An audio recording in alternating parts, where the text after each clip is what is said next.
Welcome to Postmortem. I'm your host, Anne-Marie Green, and today we're discussing Makayla Meave, who was first reported missing by her husband, Frank Byers, in 2023. Now, he told police that his wife had gone out on a date with another man, saying that they had an open marriage, but then she never returned from that date.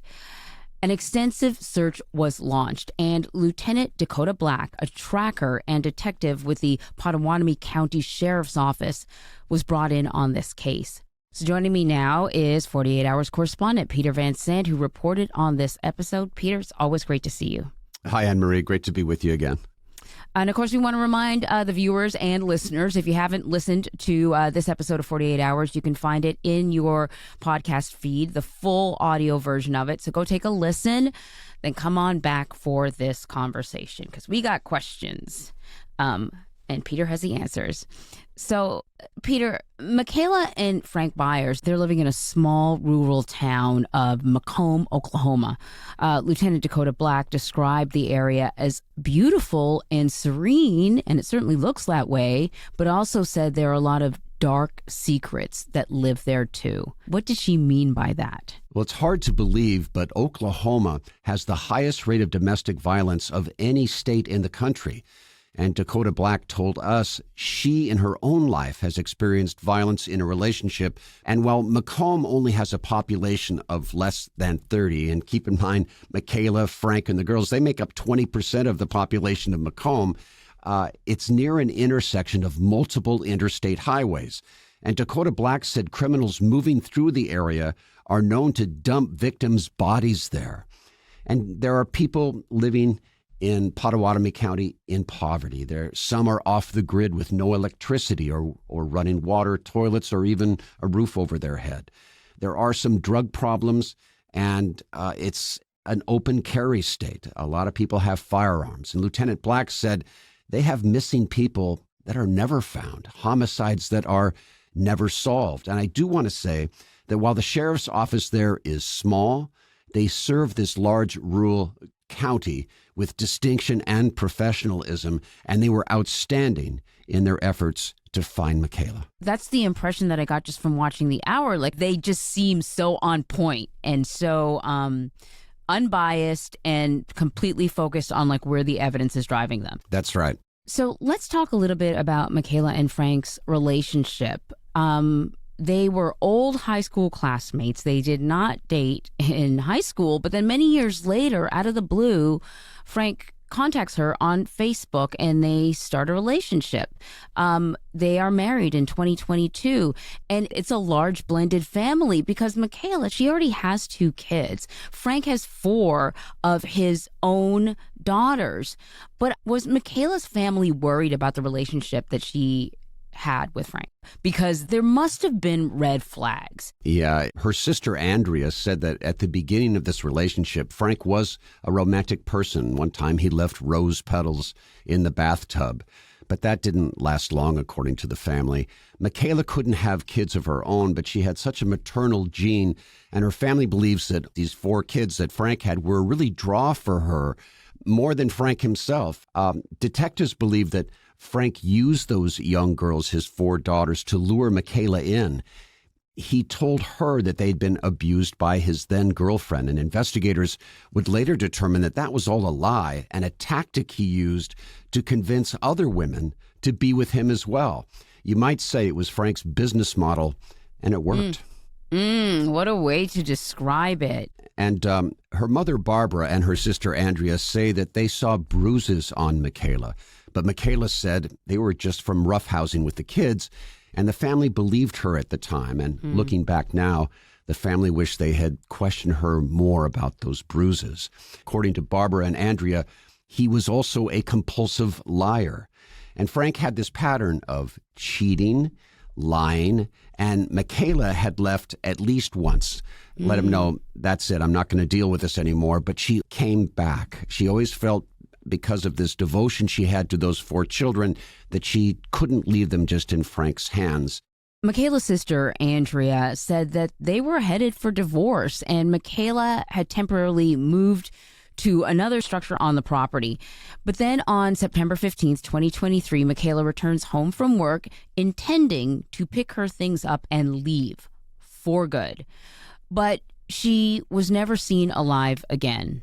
Frank then reports Makayla missing in the afternoon of September 16th, and the responding officer, Deputy Dustin Richardson, went to the buyer's property to check it out.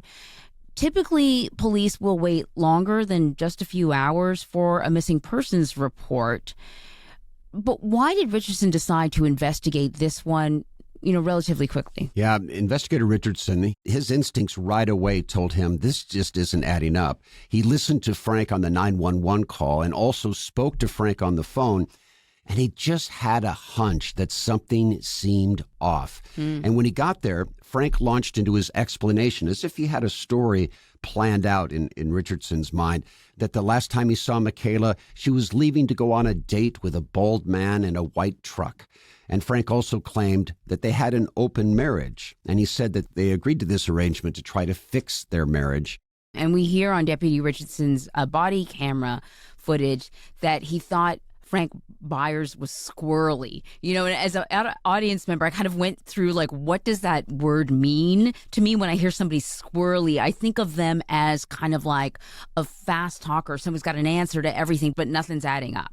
Squirrely is a great word, and it just means you can't trust him. There's something about him that's just not right. And that's what he picked up on right away. Right. So he goes to the school where she works, where Makayla works as a teacher's aide. And then he goes back to the buyer's property.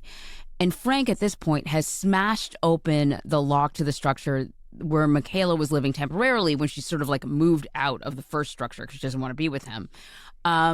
This is all starting to look kind of more and more suspicious to Richardson. What is it that is bothering him? Well, Richardson asked Frank if he had a gun because they had discovered some shell casings inside Makayla's shed where she lived. And Frank said yes, and he shows the gun to Richardson. Well, Richardson noticed he was able, through his training, to tell that the gun had been recently fired. And Frank told him that, these shell casings on the floor of Makayla's shed were from Makayla, get this, shooting at coyotes on the property. He claimed she would sit inside her shed with the door open and fire at coyotes, which was ridiculous to her family because she hated guns. And the shell casings were found that they were going in a direction that showed that the shooter was not firing outside of her shed, but rather into the shed, which told Richardson, we may have a homicide scene here. Right. Something's off about what he's telling police. So this missing persons investigation pretty quickly turns into a criminal investigation. There's a massive search that's launched, and we are introduced to Lieutenant Dakota Black. She's leading the charge. She is a detective, but she's also a tracker. What exactly is a tracker? Well, Dakota Black told us that she is trained to look for signs that a normal detective might not see. She found people in all kinds of places, like trees and houses that didn't belong to them. And she's trained to use her power of observation to look for the little clues, like evidence that someone had once been through an area, details that others might miss, helping to locate missing people, fugitives, or suspects. People always think of a tracker, too, from the old cowboy movies and saying, yes, someone was just here 45 minutes ago. So true. She's not that precise, right, but she's close, and she has a way about her that she notices things that others don't. Well, listeners may also associate the term with a CBS show that we have called Tracker, starring Justin Hartley. He's a bit of a lone wolf, this character, lone wolf, right, wolf for hire. But Lieutenant Dakota Black is not. She's an essential part of a team at the county sheriff's office. Right, Peter? Absolutely. Cops have always told me, that they stay emotionally detached, sort of like a doctor treating a patient. But Dakota Black keeps her heart right on her sleeve, and that extra caring, that devotion really works for her. And during one interview with producer Liza Finley, Dakota Black teared up. She cried as she thought about the horrors that Makayla went through and how in her own life she had been threatened. I had never seen this level of emotion from a law enforcement detective ever in my career. And that passion pushed and pushed her to get this case solved. And as I understand it, Dakota's whole team was kind of singing her praises. Absolutely. Her colleagues, they have so much respect for her.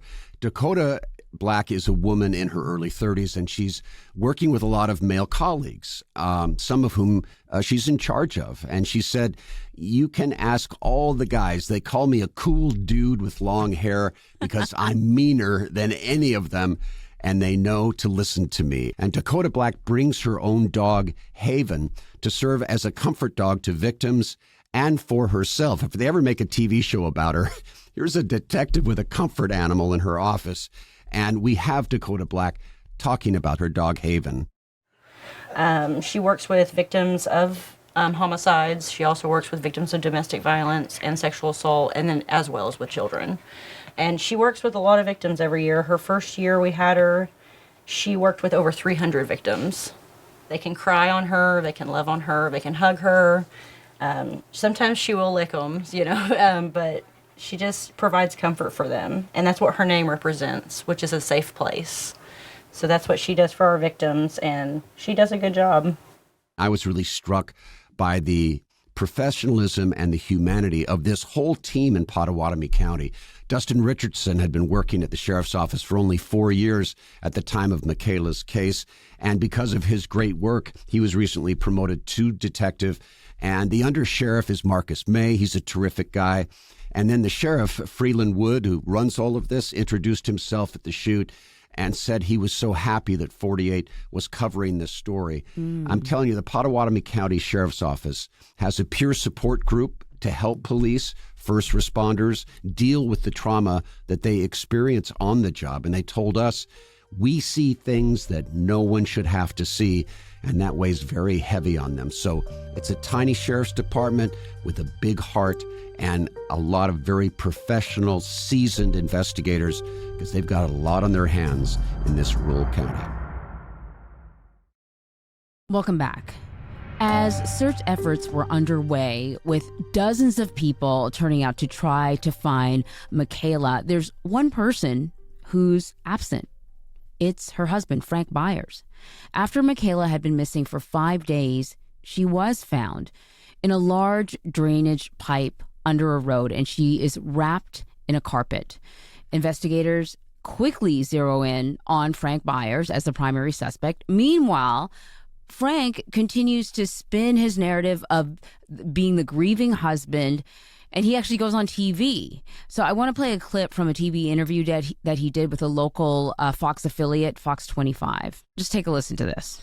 Even today, I called her. I mean, I know she's not here, but it's just the fact that I have her number still, and her phone's still on somewheres, and it would have been nice to hear her voice. You know, Peter, I was looking to see if I was seeing any real tears coming out of those eyeballs of his, because often sometimes people make crying noises, but they're not actually crying. Right. Yeah, this is one heartless, uncaring phony. This emotion that he had there was all fake. He had crocodile tears that didn't really flow. Frank was so comfortable lying on TV. He says her phone's still on somewhere. But in reality, he had her phone the whole time before investigators took devices into evidence. So he knew exactly where it was. So, days turn into weeks. There's no arrest. Makayla's family, they are livid. Frank is still walking around. So I'm really curious, what sort of evidence were investigators looking for before they felt comfortable making an arrest? They wanted a piece of forensic evidence that would leave no doubt that Frank was the killer. And Lieutenant Dakota Black told us townspeople knew it was Frank, but investigators needed to find that beyond a reasonable doubt kind of evidence. So they started digging into Frank's social media, and there was a treasure trove of information there. He had multiple dating profiles and multiple Facebook accounts. They found comments from women with screenshots on text messages with Frank. And one disturbing find, Frank was actually texting other women on the day of Makayla's murder. Even on the day of her funeral, Frank sent a photo of himself to multiple women asking something along the lines of, "How do I look in my tuxedo?" They also tracked down another girlfriend he had assaulted, and she said he used the same tactic on her with the story of Frank's 4 daughters being abused. So they found lots of stuff that really told them about how this man operates. Right. And we see in the hour something else that they found. They recovered footage from a home security camera. And really, I mean, detectives believe that this is sort of the last that anyone would have seen of Makayla. Yeah, I'm telling you, technology now is solving so many of these cases. Investigators were never able to find the actual physical security camera that recorded these images, but Frank used an app on his phone to view the images, and he thought, according to investigators, that he had deleted them. But when investigators did the forensic extraction on Frank's phone, they were able to find these images. The first image you see is Makayla coming into his home, and she's there for about 14 minutes. The next image, we see her leaving the home. The last image is Frank standing at his door looking out, like he was about to follow Makayla back to the shed where she was living, where investigators believe he confronted her and shot her. Investigators also used a Walmart receipt to track down security camera photos. Frank Byers is seen buying bleach, ammonia, a mop. And according to Dakota Black, all of this looks like a possible, toolkit to clean up a crime scene. I mean, go to Walmart and buy all those things. Frank even called the police while he was at that Walmart buying those cleaning supplies. And then there's also the carpet, right? And what investigators find out is that the carpet that Makayla was wrapped up in, that was a carpet that a neighbor had given to the couple for their dogs. So the evidence is adding up here, but they had hopes that a specific bullet that was found embedded in Makayla's wall would also test positive for her DNA. That's right. And they weren't able to get a genetic confirmation on hair that was stuck to that bullet, but a dark substance that was found on Frank's boots was Makayla's blood. That's when they went in for the arrest. 38 days after Makayla was reported missing, Frank Byers is arrested and he's charged with first-degree murder. His defense, though, negotiates a deal to take the death penalty off the table. Then 15 months later, he agreed to plead guilty and serve life without parole. Makayla's mother really feels like this is a cop-out because he chose to take Makayla's life, and then he gets to choose his own punishment. And I understand Barbara's frustration with the death penalty being taken off the table. Moving forward, they have now turned their grief, the family, into a charity. They have started Makayla's Purple Butterfly nonprofit to fight against domestic violence. And they raise money by selling handmade crafts made by women affected by domestic violence to build transition housing for victims. And once 48 Hours learned of Makayla's case, we really wanted to honor her by telling this story. Well, you absolutely did. What I kept on thinking over and over again was just how remarkable she was.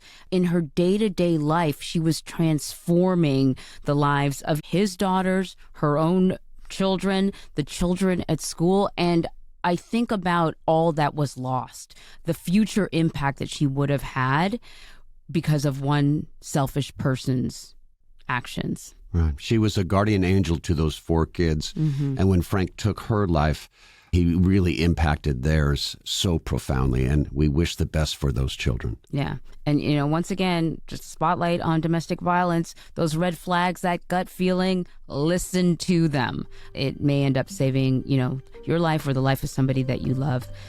Peter Van Sant, always lovely having you here. Thank you so much. Thank you, Anne-Marie. And to our listeners, if you like this episode, please rate and review on Apple Podcast or Spotify.